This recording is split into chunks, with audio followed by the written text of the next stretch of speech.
بسم الله الرحمن الرحيم. Assalamu alaikum wa rahmatullahi wa barakatuh. Events are unfolding rapidly in Russia and in Ukraine that you're all aware of. And so those who are saying that this topic of great war is nonsense, there'll be no great war, they're now receding in the background because everybody is warning now that there is the likelihood of nuclear war. The President of the United States has done it. The President of Russia has warned about it. The Pope has warned about it. The Secretary General of the United Nations has done about it. And so many others have been warning, yes, we are on the doorstep of a great war. And our Prophet has prophesied it, sallallahu ta'ala alayhi wa sallam. The Malhama, he called it, in which 99% of those who fight in that war would be killed. Yes, so therefore it cannot be conventional warfare. If our Prophet prophesied 99% of combatants being killed, it has to be a war using weapons of mass destruction. Now then, I have spoken on this subject again and again, but I want to bring it into a capsule today. What is the first step we must take to prepare for nuclear war? Answer. They will not give you the answer because they don't talk about nuclear war. No. And if they do, they're supporting NATO. That's what these traitors do. And they call themselves Islamic scholars.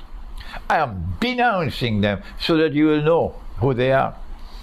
The first thing that you have to do as a believer in the one God, to prepare for nuclear war is to banish the fear of death from your heart. I cannot ask you to do something that I'm not doing myself. And so I say to you, truthfully and honestly, I don't have any fear in my heart at all about death. No. And I never had any fear when you had your COVID circus, the COVID circus, and the 3 feet social distances and your face mask and all that circus. I never had any fear in my heart at all these last 2 years. If you have faith in your heart, then you will not have the fear of death in your heart. If you are afraid to die and you're searching for a place where you could hide in a nuclear war, you don't have faith in your heart, my brother. You don't have faith in your heart, my sister. So that's my first advice. Banish fear of death from your heart. Is there anyone telling you that? The second way to prepare as people who follow Prophet Muhammad ﷺ, the Christian will give you a different answer, the Hindu, the Buddhist. I'm talking for those who are Muslims.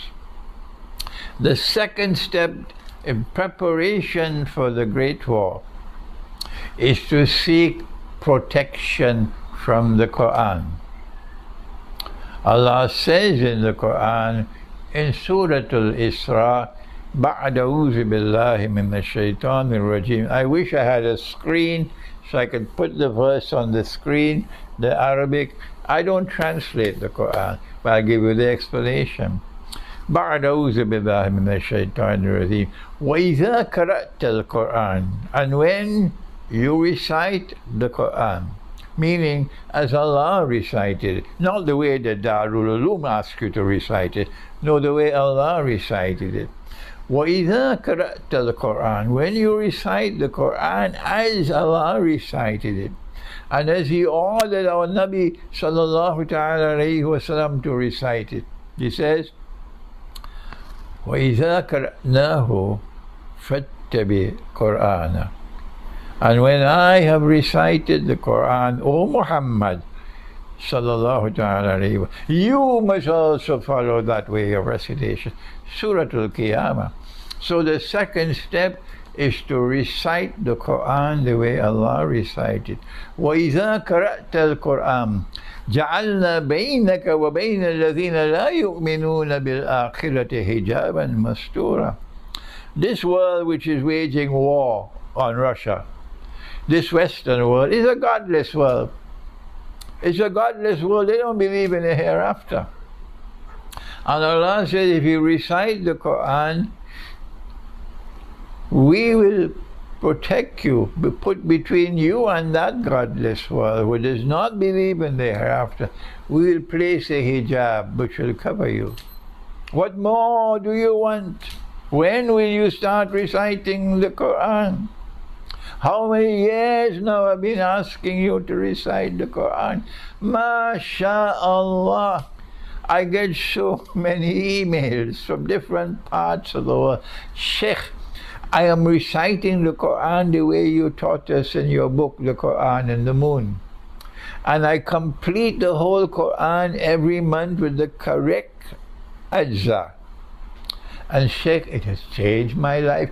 I'm getting the emails all the time. So when will you wake up? There are those of you who are close to me, and I love you, and yet you will not recite the Qur'an. What more can I do? When Allah calls me away, I warn you, don't ever say that you are my student. No. You bury me, you make a dua for me and get back on the battlefield. I don't want people praising me. You are my student only if you are reciting the Qur'an every day. The best time is in the morning, and you are completing the recitation of the whole Qur'an every lunar month. And this is the second way to prepare yourself for the Great War. The third preparation for the Great War is you better find a good guide to guide you. There are bogus scholars out there, bogus, who gives you a version of Islam that the Western world doesn't feel any threat at all. It's like a Sunday lunch for them, that version of Islam that comes from these scholars. But if you follow the version of Islam that comes from someone who follows Khidr alayhi salam, someone who turns to the Qur'an to guide and to teach the people the reality of the world today, the Western world will hate you and despise you.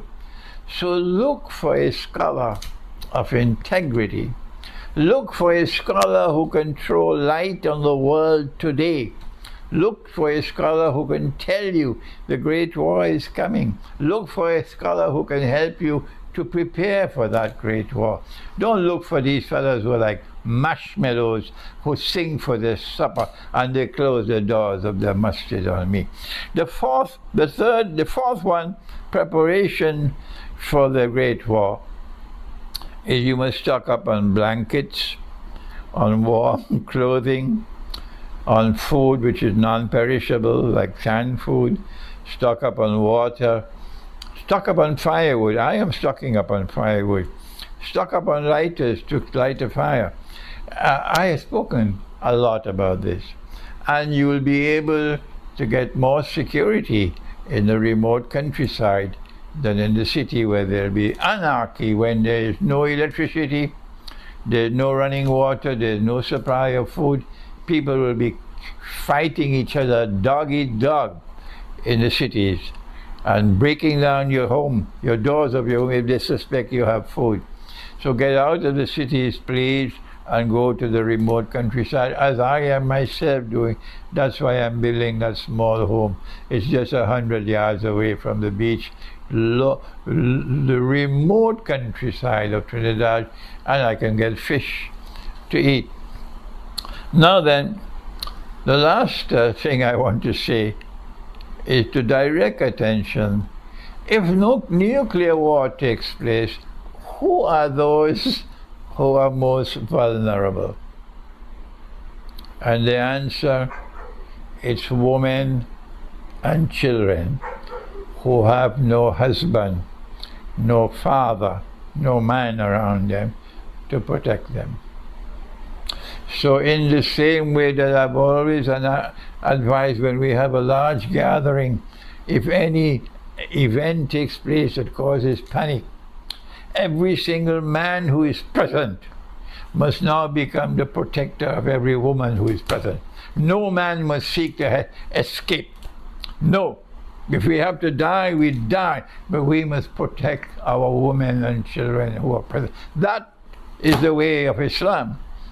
So in the same way that you don't rush to the door, trampling over people to escape if a fire is taking place. No! Every single man in that gathering will go and take care and protect the woman and the children. That is Islam. We have a different way of people. And so in preparing for the Great War, we must think about our sisters who are living alone. They're single. They have no husbands. They either never married or they're divorced. Some of them have children and they're living alone. What can we do for them? If you have the means to marry, then you should offer to marry them. And if your wife says, if you take a second wife, I'll leave you, well then let her go. Let her go. You never knew you had that kind of wife. Now you know it. The truth comes first, not your love for your wife. Loyalty to Allah comes first, not loyalty to your wife. Not loyalty to your children, loyalty to the truth. And the need of the hour today is if you have the means to marry, then marry. If you have to marry, then remember you have to treat them with equity with your wives. And Allah says, وَإِنْ خِفْتُمْ أَلَّا تَعْدِلُوا فَوَاحِدًا.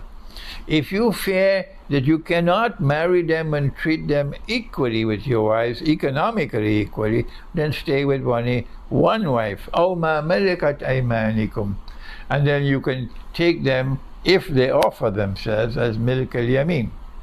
But there is no mufti today talking about milk al-yamin, because they all say this is a slave woman and there is no slavery today. So that's the end of that chapter. Next topic please. That's how they dismiss the subject.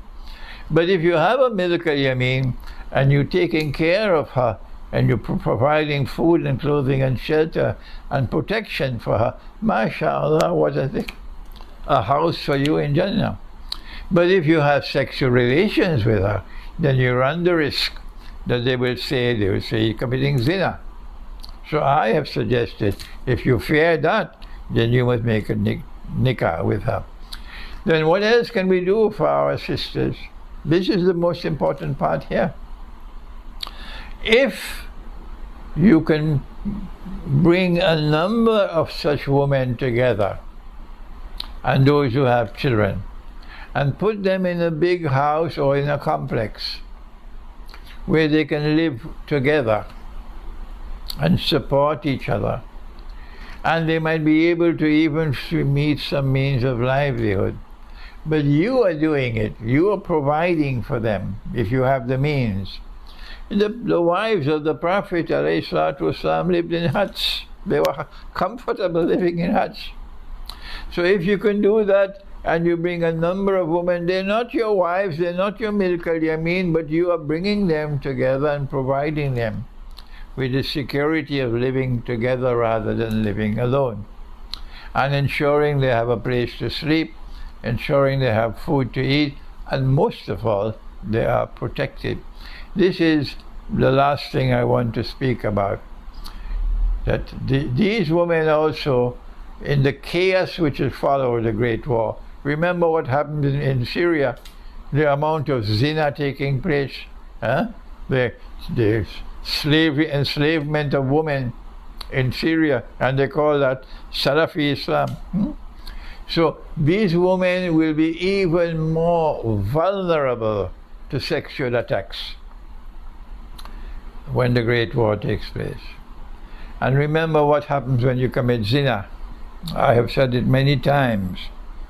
Dajjal wants to encourage zina, because when you commit zina, which is adultery and fornication, sexual relations, meaning sexual intercourse, without the legal framework of marriage or milk al-yamin, then what happens is that all the nur in your heart is gone, and you are inside you have only darkness.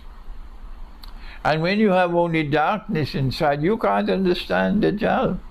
Every tune that Dajjal plays, you will dance to it the way they dance 3 feet apart in Salat. On all of these masajid, they were praying 3 feet apart and with their face mask. Like Dajjal's tune, they were dancing to it. Deaf, dumb and blind. But if you have nur in your heart, you won't do that. I never perform my salat in any jamaat with people standing 3 feet apart. Never did it. And I never perform my salat with a face mask. Never. No, I prefer to pray at home than to go and join that circus. So, if you are able to bring these women together and provide them with some security and provide them with the means whereby they have food to eat, they have clothing, and they live together to keep the company each other, these women will be safe from that zina out there. Think about our sisters. Think about the sexual predatory who is going to attack them when the Great War takes place. They'll be vulnerable. Think about their vulnerability, our sisters and their children, and act now before the Great War takes place, if Allah gives you the means to protect our sisters. Thank you. Wassalamu alaikum wa rahmatullahi wa barakatuh.